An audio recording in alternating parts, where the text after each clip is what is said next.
Claro que sí, pura guardia vieja. Bueno, buenas noches a todos. Esta semana con mucho, con mucho material que sacar, con grandes invitados. Ya tuvimos la oportunidad el día, el día lunes con un caballete como Roberto Maitín del tenis. Y hoy vamos a tener un caballete, pero ya de la música. Que ya llegó, ya lo tenemos acá. Ya lo vamos a disfrutar un rato. Un conversatorio bastante bonito y bastante especial, ¿no? Por ahí está conectando ya. ¿Cómo está, don Pedro? Buenas noches. Buenas noches, ¿qué tal? ¿Cómo estás, compañero Joan Ángel? ¿Qué me cuentas? Bien, bien, bueno, bien en medio de esta pandemia que ha afectado al mundo, don Pedro, que además, bueno, nos tiene, entre comillas, paralizado, bueno, pero trabajando quizás en áreas desconocidas que no conocíamos hasta ahora de forma virtual, llevando a la gente un poquito de entretenimiento también y un poquito Sí, de todo, ¿no? Con peloteros, con músicos. Esa es la idea. muy bien, me parece muy bien. Es una tarea y una labor, digamos, más, ¿qué te digo yo? De trabajo social, de trabajo sí, hasta psicológico, ¿no? Que todos Mire por ahí. hemos pasado, creo que todos hemos pasado por momentos de arriba y abajo. Esto es una sinusoide eh, Sí, que sí, sin comenzó duda. en febrero y de repente uno piensa que ya vamos bajando, bajando en la curva y vuelve a subir otra vez. Bueno, yo estoy acá en Lima y, por ejemplo, aquí, bueno, tuvimos casi 3 meses de distanciamiento, pero complicado porque no se podía ni siquiera salir a la calle. Y luego, bueno, la levantaron y hoy la noticia es que, por ejemplo, ya los domingos vamos a volver otra vez de nuevo a estar en nuestras casas sin poder salir. Y yo, por lo que yo veo, por lo que creo, porque hay más de 45.000 casos en las últimas 2 semanas acá en Lima, yo creo que vamos a volver otra vez a cuarentena completa. La verdad es que aquí está bastante complicado y en otras partes creo que también en Estados Unidos, en varios focos ha estado igual. Bueno, sí, por ejemplo, yo estoy en Florida y creo que el único que no tiene coronavirus soy yo, Gracias a Dios. porque prácticamente todo el mundo que conozco está contagiado. Sí, aquí la cosa fue bastante relajada, para ser franco. Aquí nunca hubo una restricción total. Yo podía salir al supermercado tranquilamente y salir a un parque. Claro, cerraron los restaurantes, cerraron los sitios nocturnos, digamos, e incluso el ambiente de trabajo típico de un músico estuvo clausurado desde el comienzo y así continúa. Eh, pero, por ejemplo, cerraron las playas, que yo nunca las hubiese cerrado, porque en la playa es un sitio abierto donde en condiciones normales, uno va a la playa y busca un sitio que esté, digamos, que cumpla con el distanciamiento social de moda. En condiciones normales, uno busca establecer su grupo con su familia, con sus amigos. Aquí, particularmente en la Florida, fue un error haber cerrado la playa, en mi opinión muy personal, porque cuando las abrieron, no las abrieron a la vez, abrieron una parte sí, otra parte no. Entonces la gente que vivía en los sitios donde las playas estaban cerradas se fue a donde las playas estaban abiertas y colapsaron la playa. Aquí en la Florida ha sido bastante peculiar el tema del virus y bueno, las cifras, creo que somos el epicentro mundial. Tenemos más contagios que Nueva York. Y si la Florida fuese un país, seríamos el cuarto país del mundo en contagios. Pero bueno, es lo que hay, ¿qué te No, muy, puedo muy decir? complicado. Sí, sí, sí. Sí, muy complicado. Sin embargo, yo tuve la oportunidad de poder conversar acá primero con el gran Alexis Peña y luego con Emiro Delgado, que es una gran persona, y de verdad que uno cuando conoce a estos personajes también les aprende a tomar un cariño ya en lo humano, ¿no? Y bueno, y me hablaban incluso, han trabajado o han tenido la oportunidad de trabajar en medio de esta pandemia en algunos proyectos. Y bueno, creo que todos de alguna manera hemos trabajado o hemos hecho algo o tratar de hacer algo productivo en medio de esta catástrofe porque bueno, el mundo más allá de que tengamos tantas restricciones a nivel sanitario, no puede parar. Hay que seguir trabajando porque en algún momento vamos a volver a la normalidad. Y cuando esto se normalice, bueno, todos esos trabajos que aprovechamos de hacer en medio de esta situación, pues sacarlos a la luz. Eso es más o menos la idea, y sé que en su caso particular, y ya estaremos hablando un poquito de eso, vienen con nuevos trabajos. Por ahí se viene trilogía que don Emiro nos estuvo comentando, y la verdad en lo particular me parece grandioso, espectacular que tres grandes de la música de nuestro país puedan reunirse y puedan llevar ese espectáculo a cada uno de nosotros en diferentes partes del mundo. Sí, era un proyecto, sigue siendo un proyecto, una idea muy bonita de una persona allá en las Islas Canarias, y teníamos varias fechas para España, en una primera parte a finales de marzo. Por supuesto está aplazado para el próximo año, pero íbamos a hacer Tenerife, Madrid y Barcelona, y después íbamos a hacer otra parte en otras ciudades de España y de Europa. Esa idea, por supuesto, sigue en pie. Yo estaba tan animado con la idea que hasta le hice un jingle y todo. Se lo pasé a Emiro y a Alexis para que montaran unas voces, y en algún momento espero que podamos hacer esa, digamos, para darle un toque diferente a la publicidad de lo que era el evento en sí. Una idea muy bonita. Y bueno, ahí está, como muchas ideas y muchos proyectos que se quedaron, digamos, paralizados, congelados por este cuento del virus. Pero bueno, ¿qué te puedo decir? A veces uno siente rabia, porque uno no tiene 20 años, ni 30. Y el hecho de que te detengan, uno está acostumbrado a trabajar todo el tiempo y a inventar, y uno está súper activo. De hecho, estos últimos años de mi vida han sido uno de los años de mayor actividad, paradójicamente. Y que te pongan un freno así de mano y te roben los cuatro cauchos y te dejen el carro así guindando en cuatro piedras sobre cuatro ladrillos sobre los rines, no es fácil de asumir. Y bueno, nada, uno sencillamente se convierte en mecánico y trata de ir reparando las cosas. Pero ¿cómo reparamos las cosas? Bueno, vamos a hacer una cosa. El carro no se puede mover de ahí. Bueno, vamos a ver qué cosas teníamos pendientes. Entonces uno empieza a revisar qué asuntos tenía pendientes por resolver a nivel creativo, a nivel musical, a nivel familiar. Y en eso hemos estado, la verdad. Particularmente yo. No, bueno, todos hemos hecho un poco de todo. Quiero aprovechar para saludar también a mucha gente buena que está por ahí conectada. Mi hermana Yokoi Mamata, que es como la productora de este programa. Mi hermano Mario de Contacto Holístico. Mucha gente buena. Y bueno, hoy también se está conmemorando un año más del exaltamiento de nuestro gran Luis Aparicio, nuestro primer y único hasta ahora, por los momentos, pelotero en el Hall de la Fama. Un abrazo para él, para toda su familia. Está de cumpleaños también un gran amigo, que en lo particular lo quiero mucho, que es don Urbano Lugo. Si no ha llegado, a estar por llegar, porque aparte hoy estuvimos conversando y me dijo que era bastante, pero bastante fanático de la música de Pedro Castillo y de Aditus, ¿no? Ah, bueno, un abrazo para ellos. Eso no se lo perdono. No, lo felicitaremos entonces, y bueno, será una oportunidad para manifestarle mi admiración, porque además yo soy fanático del béisbol, soy del Caracas.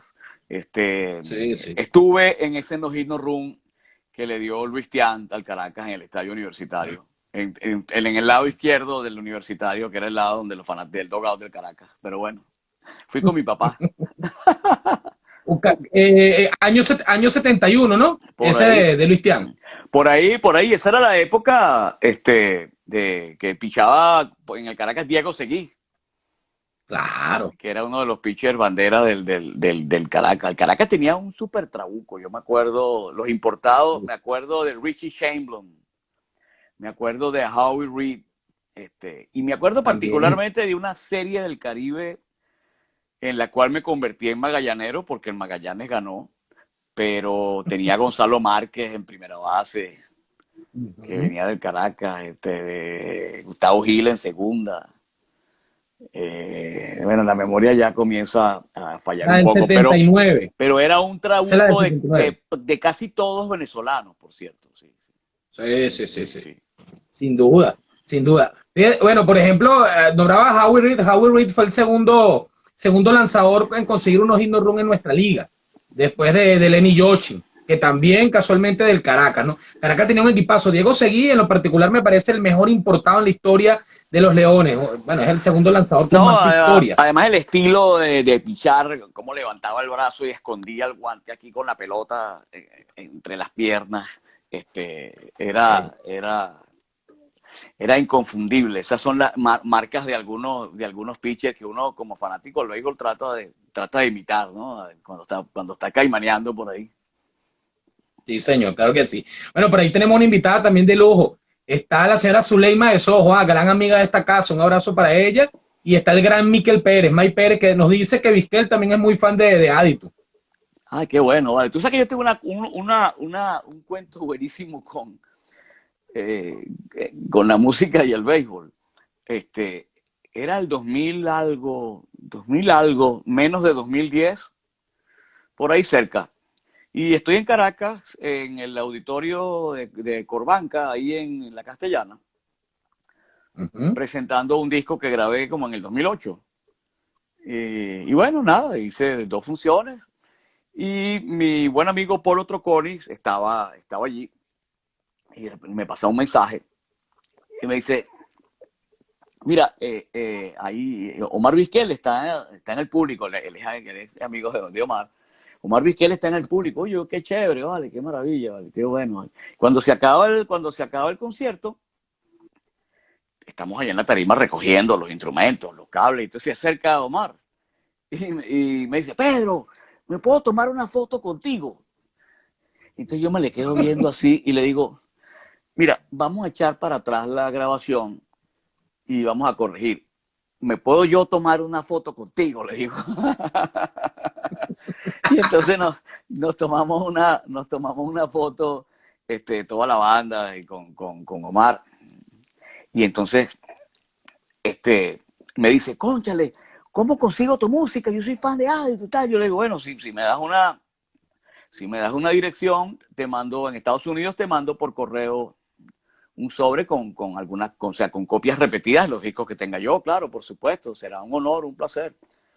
Vengo a mi casa, ya yo vivía acá en Miami, yo fui a Caracas como iba prácticamente cada 2 semanas a cumplir compromisos, a cantar, a grabar algún comercial. Y entonces le digo a mis hijos, les cuento a mis hijos, emocionadísimo lo que me ha ocurrido. Papi, ¿cómo va a ser? Mándale unas barajitas para que nos la firmen. Yo, le vale, pero cómo no, a mí me da mucha pena. Pero bueno, imagínate tú, con los hijos son los hijos. ¿Tú tienes chamos?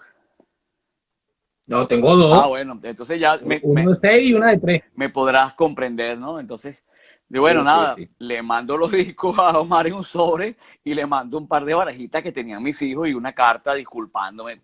Mira, cónchale, a mí yo no soy de este tipo de persona, yo no soy así de farandulero, pero cónchale, mis chamos cuando se enteraron del cuento me pidieron que te mande unas barajas. ¿Tú crees que me las puedas firmar y mandármelas por correo y tal?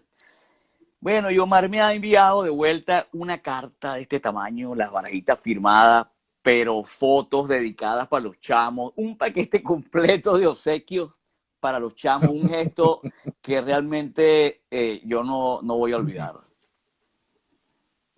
No, que Omar, si algo tiene Omar es que es una gran persona. Tuve la oportunidad y el placer de verdad de conversar con Omar aquí en un live y no solamente eso, sino que descubrir ciertas facetas de Omar también en lo Sí, personal y tantas anécdotas que tiene Omar y que tiene la gente con Omar, anécdotas como la tuya, ¿no?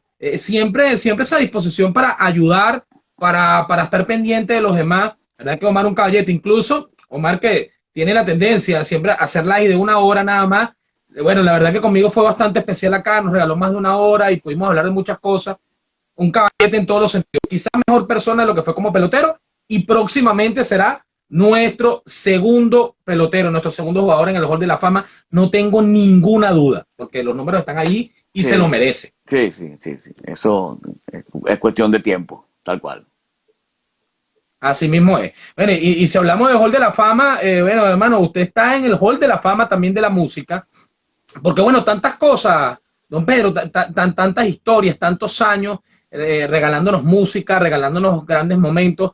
En lo particular, bueno, yo, a pesar de que estaba muy pequeño, en esa época mágica de nuestro país en los 80, me crié en mi casa, en el seno, con la música de Aditus, de Témpano, de Pentágono, de Guillermo Dávila, de Karina. Con muchos de ellos hemos tenido la oportunidad de conversar. Pero yo quiero saber sus impresiones realmente de lo que fue quizás la época dorada musical de nuestro país. En lo particular creo que fue así. Siempre desde muy niño estuvo relacionado con la música. Y un dato que encontré, yo no lo sabía, es que, por ejemplo, a pesar de que usted tuvo 30 días nada más allá, pero usted nació en Cuba y a los Sí, 30 días llega a Venezuela. Entonces sí, yo dije, voy a preguntarle, a mí me gustaría saber cómo fue esa historia. sí. Bueno, la historia es muy curiosa desde mi punto de vista porque no dejo de enterarme de detalles a medida que le voy preguntando a mi madre, que aún vive, mis padres viven aún. Y entonces cuando uno se va poniendo mayorcito, uno quiere, digamos, tener más detalles de lo que fue la parte de su vida de la que uno no se acuerda. Y entonces en estos días casualmente le pregunté a mi mamá, le pedí un poco más de detalle, ¿no? Sobre el cuento. Mis padres vivían en Venezuela desde el año 56, en Maracaibo. Llegaron por Maracaibo porque mi tío, el hermano de mi madre, ya vivía en Maracaibo y mi mamá se casa con mi papá. Mi abuelo no estaba muy de acuerdo con ese matrimonio. Entonces mi mamá decide casarse escondida y venirse a Venezuela o irse a Venezuela. Y en el 59, cuando yo voy a nacer, ya ellos se habían hecho venezolanos incluso. Mi madre dice que yo debo ir a nacer a Cuba para ver si logra restablecer las relaciones con sus padres, ¿no? Uh Él lo logró, entonces yo nací en Cuba, pero en el momento en que yo estaba naciendo venía Fidel Castro y la cuerda esa de malandro bajando de la Sierra Maestra. -huh. Y, y bueno, el plan era siempre regresar a Venezuela. A los 30 días eh, teníamos que regresar, pero yo tenía que tener algún papel. Entonces yo siempre pensé que me habían sacado un pasaporte cubano y no fue así. Un amigo de mi madre que venía con los revolucionarios, mi mamá lo llama y le dice, mira, cúnchale, ¿tú crees que me podrás ayudar? Yo necesito irme de aquí porque yo vivo en Venezuela. Y este caballero le dice a mi mamá, le dice, mira, yo te puedo ayudar y le puedo conseguir incluso un pasaporte hasta diplomático. Lo que pasa es que a lo mejor a tu hijo eso le puede pesar en el futuro. Imagínate tú lo claro que estaba esa gente cuando ya apenas llegó.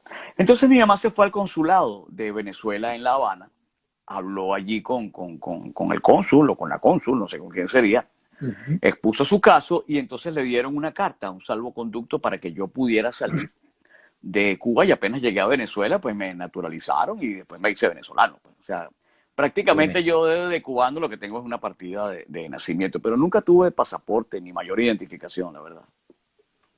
Es un, Pero es una historia bien particular.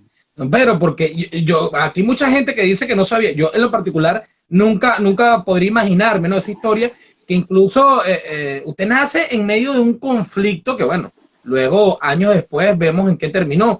Pero incluso creo que Dios, porque yo siempre creo en eso, Dios hace las cosas por algo. Nadie podía prever en ese momento que estaban haciendo en Cuba uno de los grandes músicos en la historia de Venezuela. Después viene ese desarrollo en Caracas, porque todo su desarrollo musical y su desarrollo humano nace en Caracas y ese vínculo con la música. claro. Pero como Pedro Castillo, ya en Venezuela, ya venezolano, porque se cría allí, prácticamente todo tiene allí, va entendiendo que tiene un don con la música. ¿Cómo es ese proceso?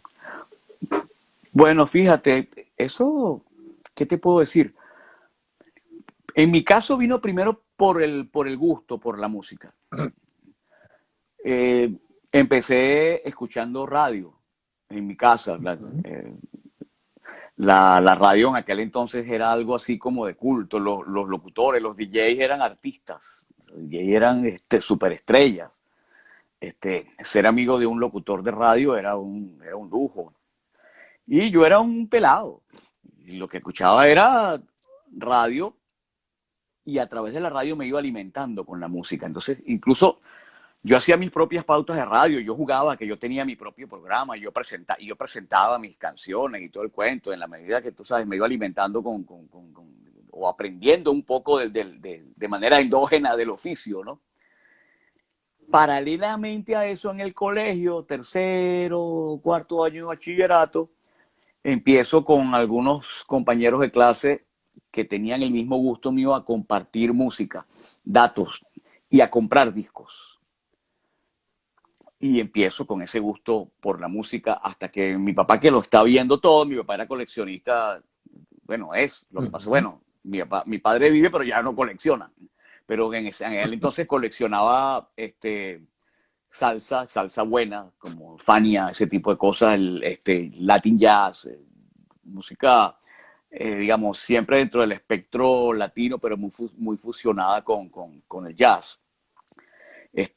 Mucha descarga, Ismael Miranda, Johnny Ventura, Yori Pacheco, Ray Barreto, ese tipo de cosas, ¿no?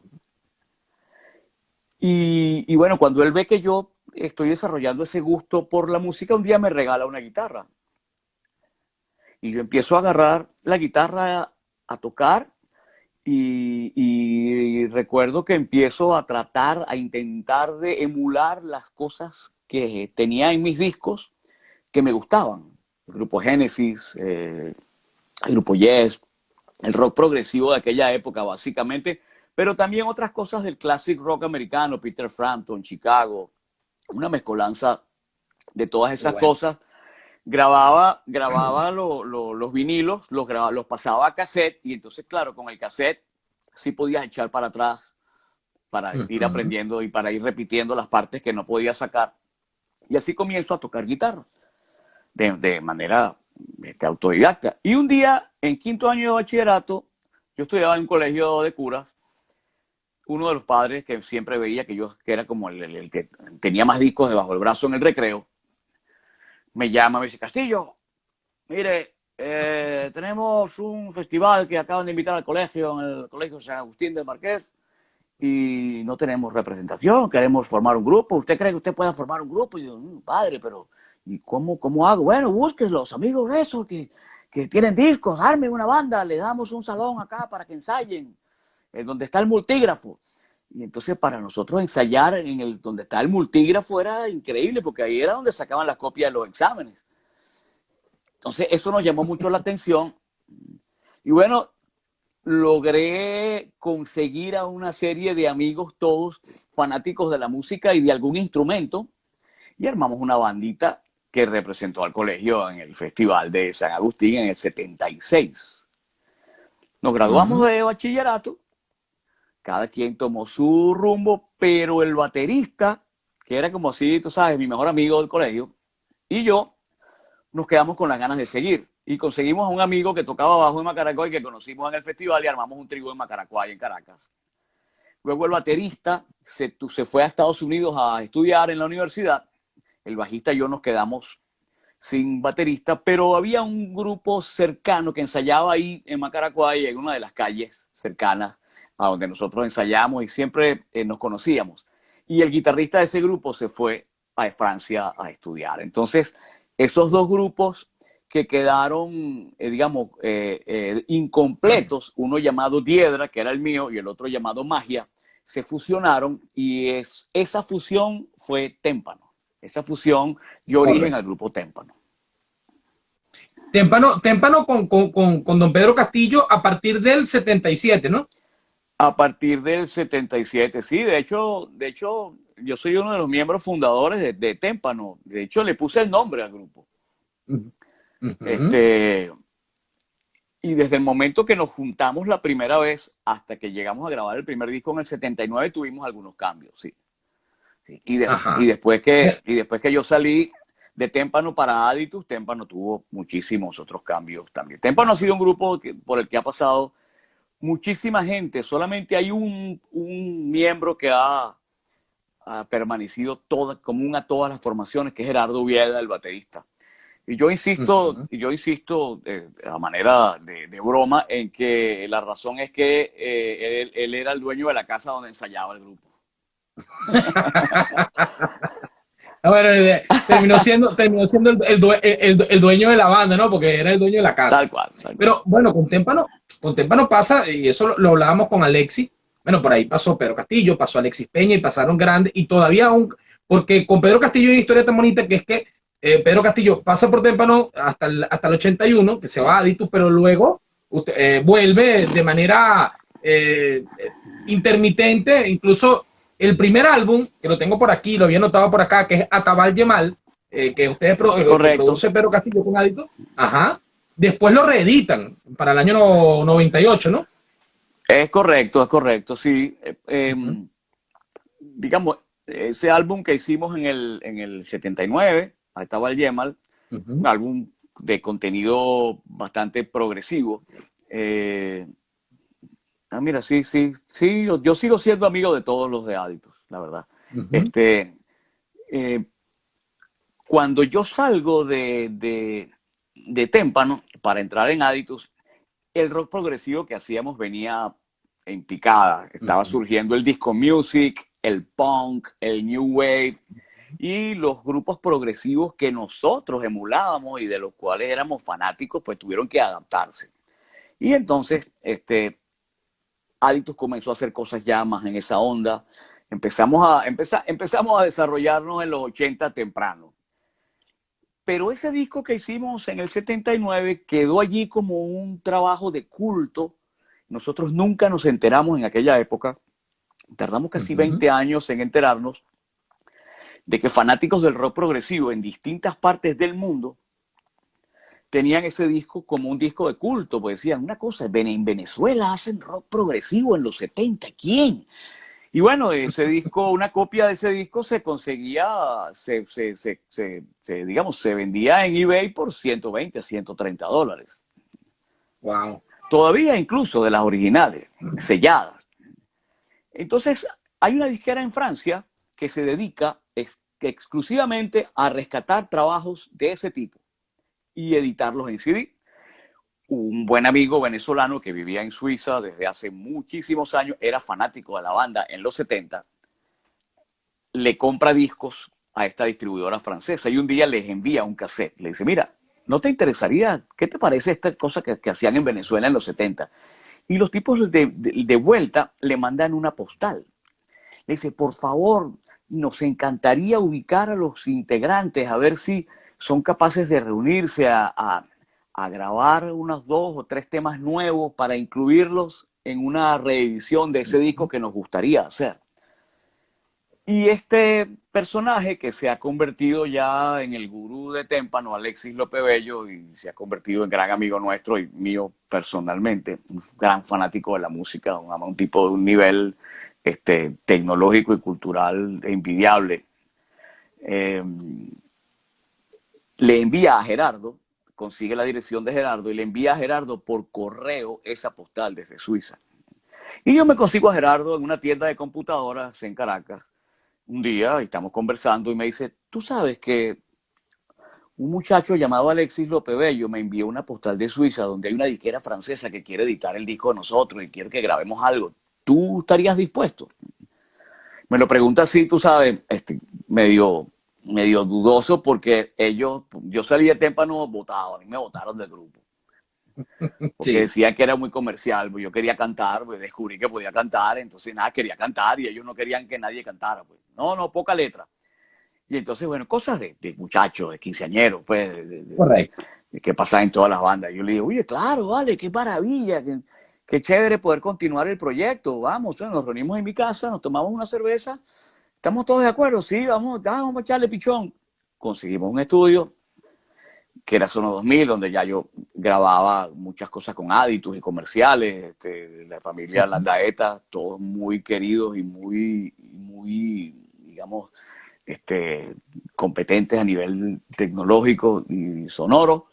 Y nada, grabamos esos 3 temas, armamos el disco y apenas salió ese disco editado en diferentes partes del mundo, nos llaman de Baja California para ir a nuestra primera presentación en los 90, que fue el Festival de Baja Prog en el año 99. Y bueno, y Correcto. de ahí adelante seguimos juntos, seguimos juntos. Sí, bueno, de ahí incluso durante el año creo que del 2007 2006, 2007 por allí, vuelven otra vez a sacar algunas producciones, incluso algunas cosas por allí. O sea, la vida de Pedro Castillo ha estado muy vinculada con Témpano en diferentes momentos de su vida. Sin embargo, yo creo que, bueno, Aditus quizás para Pedro Castillo en lo particular, por la época, por el boom, por la música que ustedes pudieron componer y que llegó a tanta gente, creo que Aditus significa algo especial para Pedro Castillo. El primer trabajo, quizás mucha gente no lo recuerda, yo lo estaba escuchando, el primer trabajo, yo lo estaba escuchando, que fue Fuera de Ley, y después vino incluso Posición Adelantada. Pero más allá de hablar de ya musicalmente, ¿cómo llega Pedro Castillo a Aditus? ¿Cómo llega ese proyecto? Bueno, fíjate, estaba con Témpano haciendo una gira que llamaron la gira de las 7 estrellas, que era, para la época, fue un proyecto realmente increíble, ¿no? Gustavo Atilano, que era manager de Aditus en los 70, cuando el gobierno de Luis Herrera consigue a través de alguien en el Ministerio de la Juventud que financie una gira de 7 agrupaciones venezolanas de diferentes géneros por 7 ciudades del país, y le llamó la gira de las 7 estrellas, por las 7 estrellas del escudo, para celebrar los 43 años de la democracia, algo así. Bueno, yo estaba en la universidad y yo llegué a la universidad con una carta firmada por Luis Herrera Camping, donde le pedía a todos los profesores y al rectorado que me exoneraran de todos los exámenes por 2 semanas. A ese nivel hicimos, y era el Trabuco venezolano con Alberto Naranjo, en paz descanse, Esperanto, que era un grupo de jazz, rock, fusión, Alexis Russell y su Venezuela Joven, que era folclore venezolano así poco pop, Mango, que era salsa buena, dura, y en la parte de rock estaba Resistencia, la misma gente y Témpano. En el último concierto en Cumaná, ya venía gestándose el golpe de Estado. Y después del show me llaman a la habitación de uno de ellos. Entonces yo llego, ¿qué pasó? Bueno, mira, ¿qué queremos decirte algo? Queremos decirte que no queremos seguir tocando contigo. Entonces yo les digo, bueno, sálganse del grupo, pues. Entonces en eso me dice, no, el que se tiene que salir eres tú. Ah, bueno, está bien, ¿y por qué? No, nosotros queremos seguir haciendo progresivo, instrumental, y tú estás metiendo mucha letra y te estás convirtiendo muy comercial, porque quieres cantar mucho. Digo, bueno, está bien, pues. Nada, nos montamos en el avión, no, mentira, avión no, en el autobús. Hicimos todo eso en autobús. En el autobús de Cumaná para Caracas de vuelta, entonces llego a mi casa yo deprimido, por supuesto. Mami, yo me quiero ir a estudiar a los Estados Unidos, no quiero saber nada de este país, estoy deprimido, la típica. De Estados Unidos nada, no había plata para eso. Ya yo estaba en la Simón Bolívar, pero nada, la típica depresión. Al día siguiente fui a casa de Gerardo, busqué mi guitarra, y Arturo Camero, un locutor de Radiodifusora Venezuela, que era como nuestro guía espiritual en aquel entonces, ponía nuestra música en su programa de radio, era como nuestro gurú, pues le encantaba la música que hacíamos y teníamos una relación muy cercana. Yo llamo por teléfono a Arturo y le digo, mira, vale, quiero que sepas que ya no estoy más en Témpano. Pasó esto, así, y para que sepas, pues. Me dice, escúchale, vale. Tú sabes que George Enríquez, el tecladista de Aditus, tiene una tienda de discos en Caurimare llamada Eltron. Él es cliente mío en el programa, yo le hago promoción a su tienda de discos. Y me comentó en estos días que como Aditus tiene 2 años parado, quiere retomar la banda y está buscando un guitarrista que cante. ¿Por qué no lo llamas? Casualidad. Y claro, ya yo conocía a George, por supuesto, porque los discos de Témpano los vendíamos en su tienda. Y llamo a George y le digo, mira, vale, me dijo Arturo que estás buscando, ya no estoy tocando con Témpano. Vete para mi casa. Entonces esa noche me fui a su casa y esa misma noche ya habíamos hecho 2 temas que salieron en Fuera de la Ley. Habíamos grabado dos demos del disco Fuera de la Ley. Y bueno, en resumen, yo pasé desempleado unas 48 horas nada más. En menos de 48 horas estaba tocando con Aditus. Pero es que, bueno, las cosas pasan por algo. Yo creo que nadie en ese momento podía ni siquiera pensar todo lo que vendría después. Porque además, bueno, ya Aditu era una banda que en teoría estaba consolidada ya. Pero bueno, viene esos 2 años de parón donde no tienen vocalista y estaban buscando uno, y llega Pedro Castillo como caído del cielo y ustedes se convierten en una referencia. Pero en lo particular también, porque bueno, el tema de Tempa no es que ellos, en el estilo de música que ellos estaban haciendo, no querían quizás tanta letra, ¿no? Pero Aditu era todo lo contrario, ¿no? ¿Cómo fue a nivel musical ya el poder encajar en Aditus? Pues no, la verdad no me costó ningún trabajo. Eh, Desde el primer ensayo fue fabuloso, fue maravilloso.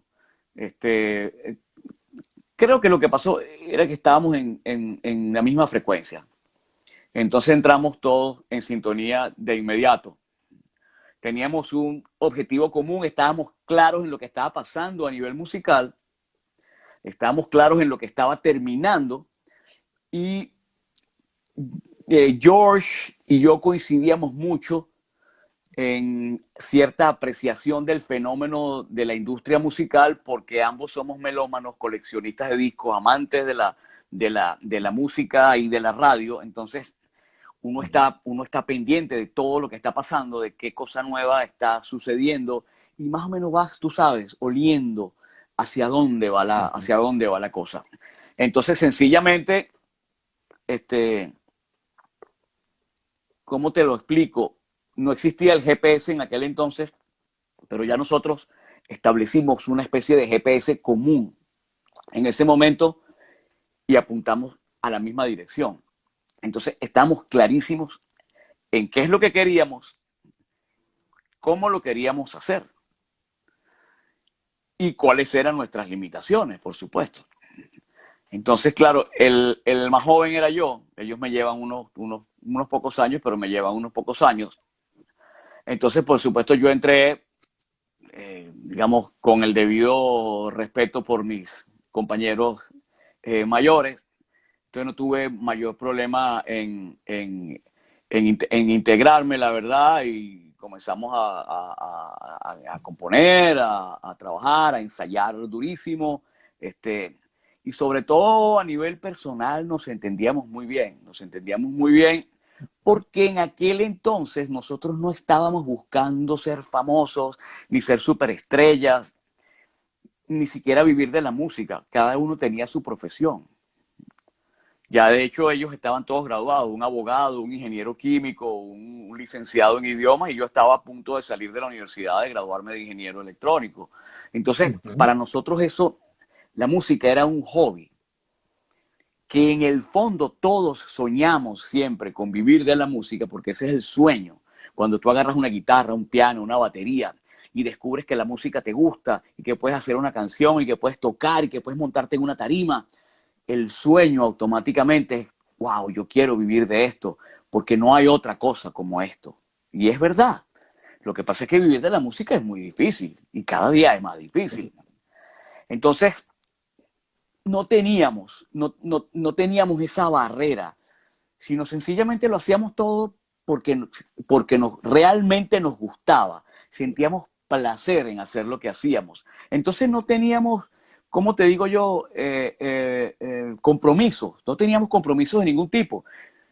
De ahí sale, por ejemplo, una canción como Mi Amplificador. ¿A quién se le va a ocurrir hacer una canción tratando de vender un amplificador y pretender que suene en la radio y vender discos? A nadie. Todo el mundo piensa en Correcto. hacer una Bueno, canción. Claro, todo el mundo piensa en hacer una por ahí canción de amor. preguntaron, por ahí preguntaron quién había compuesto. Esa la hicimos entre Sandro y yo un domingo. Llegamos más temprano a la casa de Valerio, donde ensayábamos, en el garaje de la casa de su mamá. No habían llegado, y entonces mientras esperábamos allí en la puerta del garaje, no sé quién trajo el periódico, el Universal de aquella época, y nos pusimos a ver los clasificados. Porque uno siempre agarraba el periódico el domingo de Universal y agarraba los clasificados para ver, oye, quién está vendiendo una guitarra, quién está vendiendo un amplificador, quién está vendiendo una batería, un piano, a ver cómo están los precios, y a ver si, pues, de repente yo pienso de una guitarra, a ver más o menos cómo está la cosa. Uno estaba muy pendiente de esos clasificados. Y entonces, conversando Sandro y yo, ahí en esa espera dominguera, empezamos a inventar, cónchale, y si hacemos una canción dedicada, chicos, a esta cosa de los clasificados, de vender instrumentos. Porque fíjate tú, vale, todo el mundo pone en los avisos, todo el mundo pone por motivo de viaje, vendo piano Yamaha, por motivo de viaje, vendo guitarra Gibson, por motivo de viaje, vendo batería. Y eso es mentira, eso es mentira. En aquel entonces la gente viajaba de turismo, nadie se iba del país.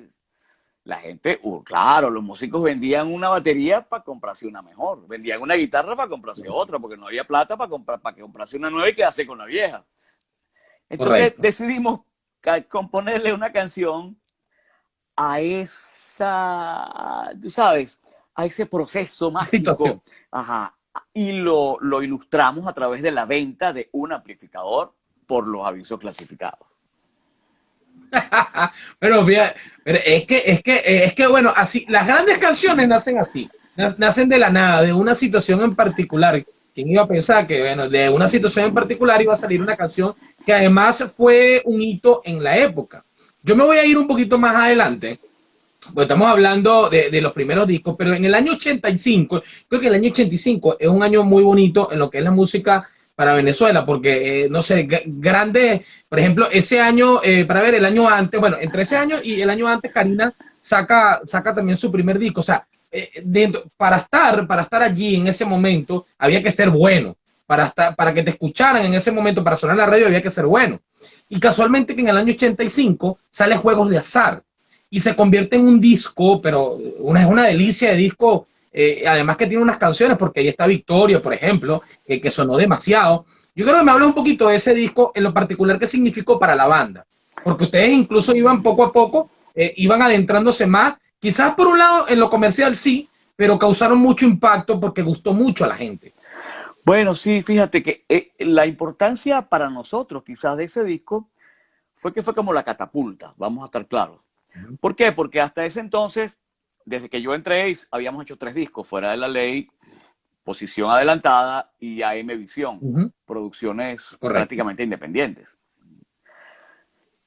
A mediados de los 80 se inaugura en Caracas un estudio de grabación llamado Telearte, que está en boca de todo el mundo. Telearte, grabar en Telearte era como ir a Abbey Road en Londres a grabar. Un estudio, un super estudio diseñado por un personaje de estos especialistas en acústica de los Estados Unidos, creo que era Chip Davis, si mal no recuerdo. Creo que el único estudio hecho desde cero pensado para grabar de verdad, pues. Una obra importante, que lástima ya no existe. Pero bueno, todo el mundo quería grabar en Telearte y la única manera de grabar en Telearte era que fueses artista de sonográfica. Nosotros teníamos algunos, digamos, algunos éxitos en la radio, Mi Amplificador, Casualidad, Guardia de Frontera, Eres Todo Digital, que sonaban, y ya en las disqueras nos conocían. Pero nosotros tampoco es que estábamos muy interesados en trabajar con disqueras, porque nos iba muy bien de manera independiente. Pero la única manera de grabar en Telearte, nosotros queríamos grabar en Telearte, era firmar un contrato con Sonográfica. Entonces le dimos la vuelta para que nos llamaran de Sonográfica. Hicimos la diligencia para acercarnos a Sonográfica y firmamos un contrato con ellos, y entonces Juegos de Azar fue grabado en Telearte, digamos, nuestro debut en Sonográfica, pues. Y después viene otro gran disco que también fue sensación, que es Algo Eléctrico, y que tiene una canción en particular que, bueno, todavía, pues, yo creo que van a pasar 50 años y en 50 años todavía la vamos a seguir escuchando, que es Tiempo. Tiempo tiene algo, Tiempo es una de esas canciones, don Pedro, que la escuchamos 40 años después y suena a hoy. Suena como que si fue hace 15 días que la sacaron y sigue gustando. En lo particular quiero preguntarle por Tiempo, es una canción muy linda, muy bonita, incluso mi hijo, por ejemplo, mi hijo de 6 años he tratado de llevarlo por el buen camino musical, por ejemplo, que escucha a Karina, lo pongo a escuchar Guillermo Dávila, lo pongo a escuchar a Aditu. Por ejemplo, hoy me preguntó, papá, ¿vas a hablar con el señor que canta esa canción? Y yo le decía, sí, voy a conversar con él. Le Con el gusta señor bastante. Tiempo. Entonces, uno trata, sí, uno trata de seguir teniendo esa llama musical para esta nueva generación, que es complicado. Pero, ¿qué significa Tiempo para Aditus y Tiempo para Pedro Castillo? Bueno, fíjate, cuando tú haces una canción, tú nunca te imaginas qué va a pasar con esa canción. Sí, grabamos en Sono 2000 de la Castellana y en el Ujú. Cafetal también, en ambos grabamos. Ajá. En ambos. Eh, Cuando tú haces una canción, tú no te imaginas qué va a pasar. Tú haces la canción porque te gusta. Y en el fondo tú quieres que la canción sea conocida, por supuesto. Este, básicamente es así. Pero el principal ingrediente que debe tener una canción es que al creador le guste, que quede satisfecho con eso. Después, lo demás viene solo, una cuestión allí, una mezcla de cosas, ¿no? De suerte, con difusión, y también con, con la manera como fue hecha la canción, con el contenido, pues una mezcla.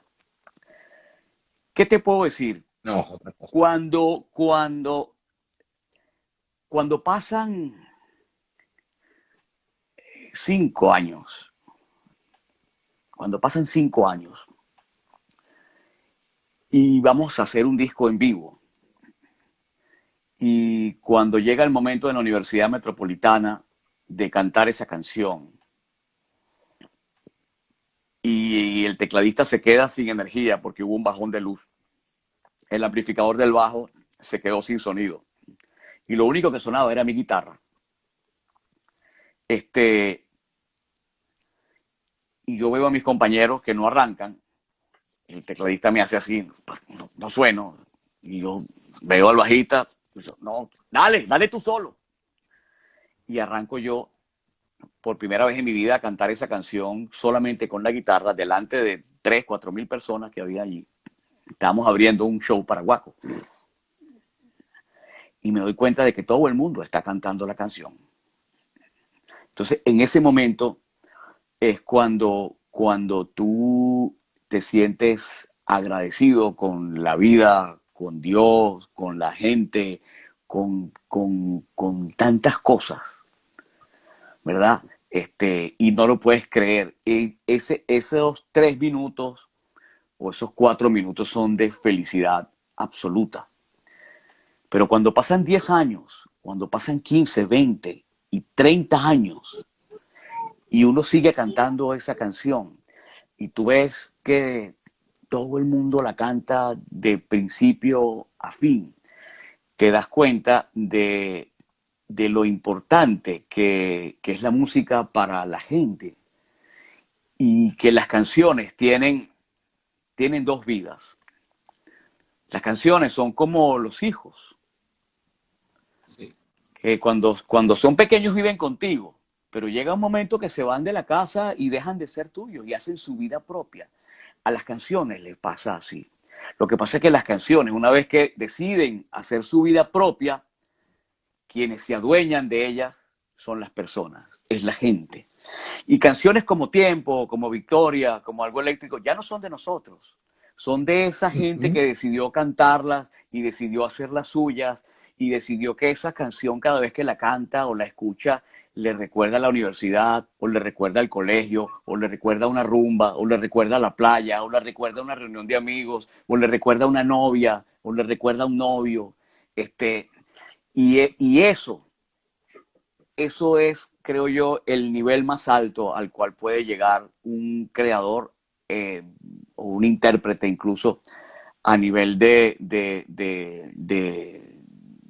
felicidad, de agradecimiento. ¿Cómo te explico? No visualizo yo un nivel superior. Bueno, y no me vayas a dejar por fuera, don Pedro, no me deje por fuera perdiendo altura, porque perdiendo altura también se ha convertido en un hito, se convirtió, incluso conozco personas que se enamoraron y se casaron con esa canción, porque también es una historia, o sea, detrás de Perdiendo Altura hay una historia, ahorita yo le voy a pedir que me cuente un poquito también de Perdiendo Altura. Quiero enviarle saludos por allí a Alejandra Padrón, una gran amiga de hace muchos años, pero en muchos años, no sé, tengo una amistad con Alejandra hace como 13 años más o menos, por ahí como el 2006, 2007. Tenemos tiempo que no nos vemos, pero un abrazo para ella Y además que, bueno, por lo que veo también es fanática de Aditu, porque ya me dijo, gran invitado. La gente que Muchas recuerda gracias. bonito.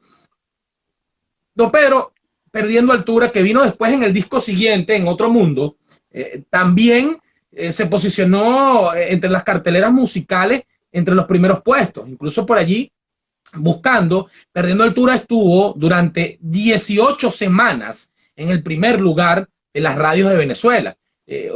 ¿Cómo fue? Porque incluso, bueno, si nos vamos directamente al vínculo musical, viene dentro del mismo trabajo que venían haciendo. No hay una gran diferencia, por ejemplo, entre Algo Eléctrico y Otro Mundo, por lo menos en los sencillos promocionales.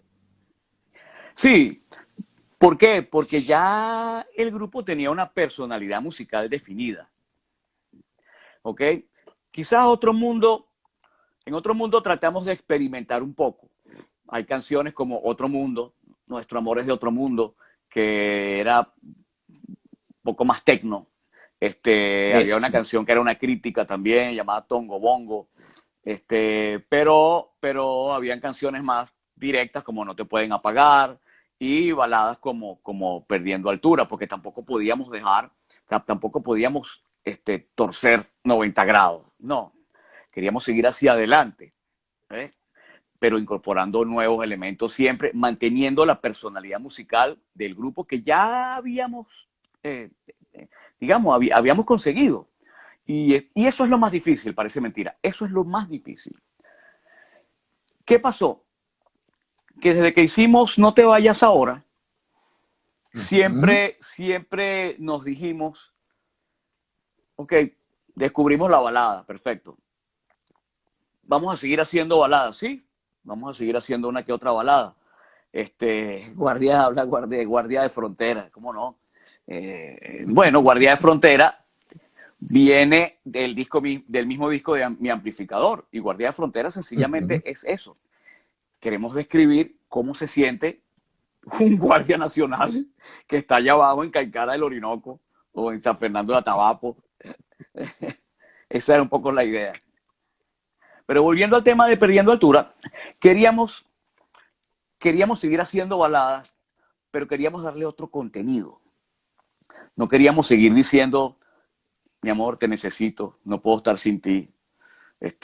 No queríamos ser lo triviales que habíamos sido en las primeras baladas. Queríamos cantarle al amor, pero de una manera un poco más poética, más interesante. Y por eso hicimos Tiempo. Porque Tiempo es una canción de amor, pero habla desde el tiempo. Y en Perdiendo altura, Sandro y yo, en esa dirección, dijimos, bueno, vamos a tratar de llevar Tiempo a ver si podemos hacerlo a un nivel más alto. Incluso nos compramos libros de poesía. Bueno, hablando de eso, mira, aquí tengo yo un libro de poesía que estoy Uh leyendo, -huh. pues Ajá, estoy tratando de componer una canción, ya tengo el tema, y entonces leo poesía para inspirarme, porque de repente hay un verso que claro. me engancha y eso me inspira y empiezo a escribir. Y nos compramos nuestros libros de poesía y nada, y salió esa canción. Esa canción no tiene nada que ver, o sea, no es una historia de la vida real, es sencillamente una creación poética con toda la intención de hacer una balada, pues. Pero justamente es eso. Y además la comparación, perdiendo altura, o sea, voy de cabeza a estrellarme. Yo recuerdo que en algún momento de mi vida personal estaba pasando, bueno, por muchos problemas. Y a mí nada más escuchar el primer pedacito de esa canción que dice, estoy aprendiendo a vivir. A mí reflejaba mucho lo que yo estaba sintiendo en ese momento, porque, bueno, y uno siempre busca, en lo personal, yo creo que eso le pasa a todo el mundo, que uno busca quizás en la música un refugio espiritual por un lado, y también a veces encontrar respuestas. Uno en ciertas letras de ciertas canciones, de Sí, ciertos músicos, ya de acuerdo a los gustos, uno busca encontrar respuestas que no tiene. Y en aquel momento, bueno, yo recuerdo, tengo ese recuerdo fresco, que yo escuchaba Perdiendo Altura, estoy aprendiendo a vivir. Entonces ya yo me quedaba con eso. Yo decía, bueno, es que yo realmente con lo que estoy pasando estoy aprendiendo a vivir. Y eso nos pasa, eso yo creo que nos pasa a todos y a cada uno. Pero incluso creo que a don Pedro Castillo debe haberle pasado en algún momento Claro, que de su vida personal, que encontró el refugio en la música que quizás estaba buscando en la vida y que eso quizás le inspiró para componer tantas canciones, tantas melodías. así es, uno no es ajeno a todas esas cosas. Y te digo, fíjate, hay canciones que están inspiradas en hechos reales y hay canciones que son ficción. Este, ficción porque uno las inventa o porque uno se pone en el lugar de otra persona o porque uno espera que eso que está narrando o describiendo en la canción pase o que pudiese pasar. O sea, hay muchas razones para, para escribir una canción. O sea, ¿qué te puedo decir? A estas alturas de mi vida, por ejemplo, canciones de amor directamente no estoy haciendo porque no me salen otras cosas. Entonces, ahora acabo de escribir una canción, bueno, ojo, en esta pandemia he retomado cosas que había dejado, digamos, a mitad de camino de hace 10 años para acá. Terminé una canción que se llama La Fotografía, que yo me imagino que me meto dentro de una fotografía y empiezo a caminar por la foto. Y entonces empiezo a describir lo que veo en la foto. Hay otra canción que acabo de terminar también, que se llama Había una vez, que habla de los ancianos. Dice, no, a ver,